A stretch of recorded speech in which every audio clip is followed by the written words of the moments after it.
Autrefois, le monde des Échiquiens vivait en harmonie. Deux clans, les Blancs et les Noirs, régnaient sur un territoire où chaque case représentait un fragment d'équilibre entre lumière et ténèbres. Mais un jour, un artefact sacré, le cristal des 64 voies, fut découvert.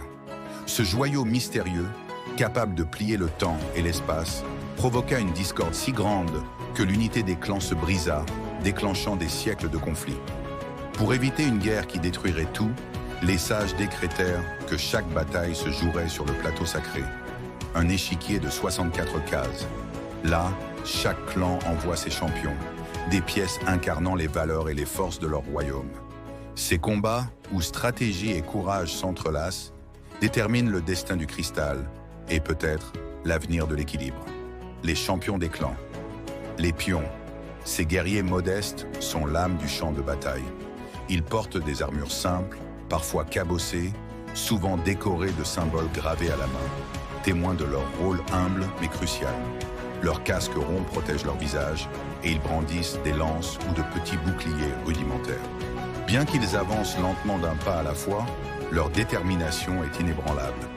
Lorsqu'un pion traverse tout le plateau, il est béni par les dieux et se transforme en une figure royale. Les tours. Ces bastions vivants ressemblent à des forteresses animées. Leur corps massif, fait de pierres gravées de runes, dégage une aura imposante.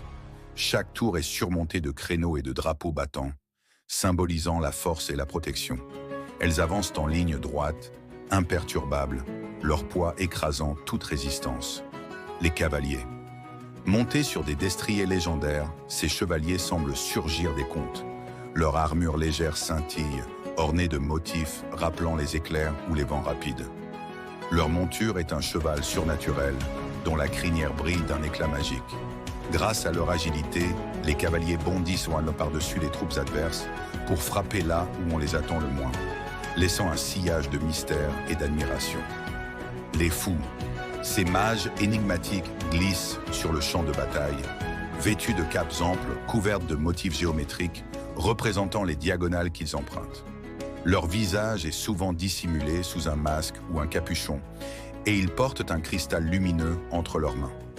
Leur démarche est fluide et silencieuse, leur mouvement imprévisible, comme une ombre insaisissable. La dame, éblouissante et imposante, elle est la pièce la plus redoutable. Ses vêtements royaux, brodés de fils d'or et incrustés de joyaux, traduisent son autorité incontestée. Elle tient une longue épée scintillante ou un sceptre magique, symbolisant son pouvoir sur tous les champs de bataille.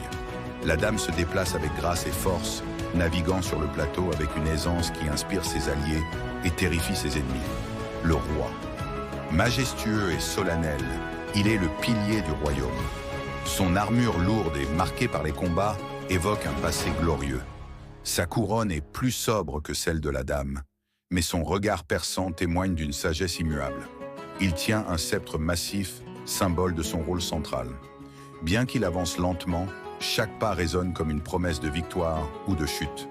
La prophétie des 64 cases. Les anciens racontent qu'un jour les combats prendront fin. Une dernière bataille sacrée scellera le destin du cristal et réconciliera les royaumes blancs et noirs.